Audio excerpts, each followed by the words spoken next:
मिट्टी मार दी। देखिए, नीतीश कुमार जी पहले भी आदरणीय थे, अभी भी हैं और आगे भी रहेंगे। और हम लोगों का तो मुद्दा था कि रोजगार मिले, नौकरियां मिले, निवेश बिहार में आए, बिहार का विकास हो, ये हम लोगों का मुद्दा रहा है। और आप लोग सब लोग जान रहे हैं कि आज हमने सुना है कि क्रेडिट लेने की बात उन्होंने कही है, तो कोई क्रेडिट क्यों ना ले। हमारे 79 विधायक हैं और उनके जो विधायक हैं वो 45 हैं, मंत्री हमारा है, विभाग हमारा है, तो हम क्रेडिट क्यों ना लें। और यही मुख्यमंत्री जी जो 2020 के चुनाव में कहते थे कहाँ से पैसा लाएगा, कहाँ से नौकरी देगा, तो हमने, आपको पता होगा कि हमारी जो सरकार बनी थी इनके नेतृत्व में, वो 9 अगस्त 2022 में बनी थी और 15 अगस्त को मुख्यमंत्री जी ने ऐलान किया था। ये किसका विजन था, ये किसकी सोच थी। तो जो मुख्यमंत्री कहता था कि यह असंभव है नौकरी देना, उसको हमने एक हफ्ते के अंदर जो है उनसे बुलवाने का काम किया, जो कहता था असंभव है। तो हम लोगों ने जिस हिसाब से विकास के काम किए, नए नए नीति लाए, टूरिज्म डिपार्टमेंट हमारे पास था, हमने टूरिज्म पॉलिसी लाया। आईटी डिपार्टमेंट राज्य कोटा में था, हम लोगों ने जो है आईटी पॉलिसी लाई। और भी कई जो पॉलिसीज़ हैं हम लोगों ने लाने का काम किया। स्पोर्ट्स पॉलिसीज़ हम लोगों ने लाने का काम किया। जो खेलेगा उसको भी नौकरी मिलेगा सरकारी, और जो पढ़ेगा उसको भी नौकरी मिलेगा। शिक्षा विभाग किसका था, राष्ट्रीय जनता दल के पास था। हमारे मंत्रियों ने लगातार जो है नौकरियां देने का काम किया।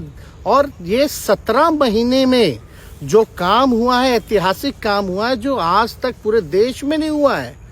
और ये भाजपा और नीतीश जी की तो सरकार 17 साल भी रहे, तो 17 साल बनाम 17 महीने जो काम हुआ, एक विभाग में वर्ल्ड रिकॉर्ड बनाने का काम किया। एक विभाग ने एक दिन जो है 70 दिनों के अंदर जो है 2 लाख से भी ऊपर जो है हम लोगों ने नियुक्तियां पत्र वितरण करने का काम किया। ये ऐतिहासिक काम है, किसी भी राज्य में नहीं हुआ। और अब तक हम लोगों की सरकार ने लगभग जो है, जो गवर्नर ने भी जो स्पीच दिया अभी 26 जनवरी को, तो 3.5 लाख से ऊपर की बात कही उन्होंने, नौकरियां दिया। तो किसके राज्य में हुआ, किसका विजन था। तो कहीं ना कहीं से जो लोग कहते थे कि इनके लोग काम नहीं करते थे, हम लोगों ने तो इतना इनसे करवाया जिनका कोई विजन नहीं था, जो थक गए थे, थके हुए मुख्यमंत्री थे, उनको हम लोगों ने इतना काम करवाया। तो इतना काम तो हुआ ही है सारा।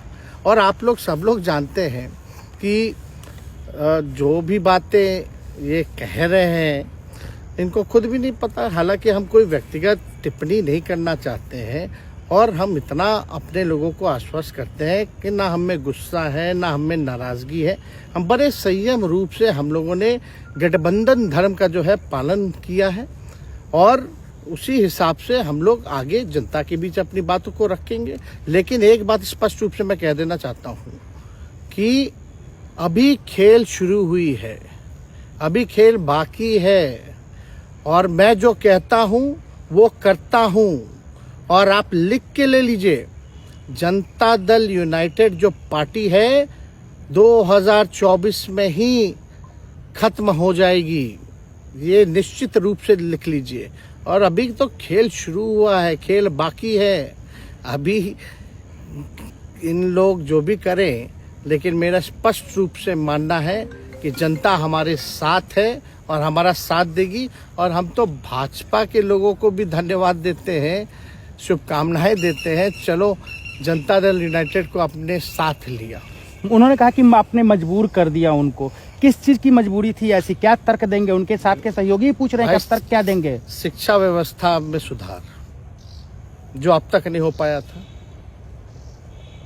क्वालिटी ऑफ एजुकेशन, चिकित्सा में अस्पतालों को बेहतर करना, रोजगार देना, आर्थिक न्याय देना, स्वयं सहायता समूह के मानदेय को दुगुना कराना, पॉलिसीज लाना। तो इससे सोच रहे थे कि भाई ये नौजवान है, हम इतने साल से मुख्यमंत्री हैं, अब तक ये काम 17 सालों में भाजपा के साथ डबल इंजन में रह करके नहीं कर पाए, और ये डिप्टी सीएम होकर के इनकी राजद के मंत्रियों ने इतना काम कर दिया, तो ये पच नहीं रहा होगा। आपका क्या रह गया इस सरकार में जो आपने 10 लाख की वादा किया? किस किस डिपार्टमेंट में बाकी रह गया जो आपने नहीं कर पाया? लगभग हर जगह निपा लिया है। और हम आपको बता दें पिछले 2 कैबिनेट से पब्लिक हेल्थ कैडर का फाइल इन लोगों ने रोक रखा है, जिसमें लगभग 1 लाख से भी ऊपर नियुक्तियां हैं। हम लोगों ने पास भी किया सारी चीजें, लेकिन ये लोग कैबिनेट में नहीं आने दे रहे। 2 कैबिनेट से नहीं आने दे रहे। चाहे आशा वर्कर का भी है, ये भी आने वाला है जल्दी। तो हम लोग तो देखिए काम में विश्वास रखते हैं। हम लोग तो रात भर घूम करके छापा भी मारने का काम किया है। कहीं कमी हो तो उसको दुरुस्त करने का काम किया है, ईमानदारी से काम किया, धर्म निभाया। लेकिन अभी तो खेला बाकी है। आज भले ही लोग ओथ ले लें, लेकिन कितना दिन ये लोग रहेंगे, इनको कुछ नहीं। जनता के बीच में आप क्या कह कर जाएंगे, क्योंकि आपने बड़ा सही, आपने जैसा ने कहा कि संयम बरते, आपके तरफ से अभी तक कुछ नहीं कहा गया, सरकार गिर गई, तो अब आप क्या कहेंगे, क्योंकि लोग तो आपसे उम्मीद लगाए रखे थे। सरकार हम लोगों ने बड़े उम्मीदों के साथ बनाया था, और किस उद्देश्य के साथ बनाया था वो नीतीश कुमार जी ने आपको उस समय बताने का भी काम किया। ये गए हैं, इन्होंने इसकी हत्या की है, तो जनता इसका जवाब देगी। सम्राट चौधरी सर पे मुरेठा बांध के घूम रहे थे कि इनको अब देखिए इस पे क्या टिप्पणी, पुरानी बातें नहीं, काम की बात होनी चाहिए। कौन क्या कहता था, ये क्या हुआ नहीं हुआ, अब ये तो सारा इतिहास है। लेकिन हम तो आगे के बारे में सोच रहे हैं, और आगे यही है कि खेला भी बाकी है, और हम लोग मिल करके जो है, जो विजन के साथ आए हैं, उस विजन को हम लोग पूरा करेंगे जनता के साथ। सर एक सवाल, जिस तरीके से वो विधानसभा में भाषण दे रहे थे, जहां मंच पे जा रहे थे, कुछ ऐसे एक्टिविटी थी उनको लेकर जिसके लेकर पूरा बिहार में चर्चा था। आप क्योंकि उनके साथ कैबिनेट में रहे, उप मुख्यमंत्री रहे, हर जगह आप साथ में बैठे रहे। आप तो जान ही रहे, जब नीतीश कुमार जी हमारे साथ होते थे, मंच से हम लोग बातें करते थे, तो क्या क्या नहीं बोलते थे, कितना काम कर रहे हैं, ये काम हुआ। आज तक कभी नियुक्ति पत्र किसी सरकारों, बिहार सरकार नीतीश कुमार जी को बांटते हुए देखे थे क्या? हम आए तब ना बंटवाना शुरू किए, उसके बाद ना भारत सरकार बांटना शुरू किया। कोई ये सब भूलता है कोई? बीजेपी को क्या कहेंगे? बीजेपी ने कहा शुभकामना है बीजेपी के लोगों को, बीजेपी के लोगों को शुभकामना। इससे ज्यादा भी हम, इंडिया गठबंधन आपका टूक खत्म हो गया एक तरह से। अरे इंडिया गठबंधन मजबूत है, ठीक है, जो होता है अच्छे के लिए होता है। उन्होंने कहा था कि हम मर जाएंगे, दोबारा बीजेपी के साथ नहीं जाएंगे, लेकिन एक बार फिर से वो पलटी मार दिए। पूरा देश पूछ रहा है। इस पे क्या बोलना, ज्यादा हमको नहीं कहना, इसमें जवाब जनता देगी।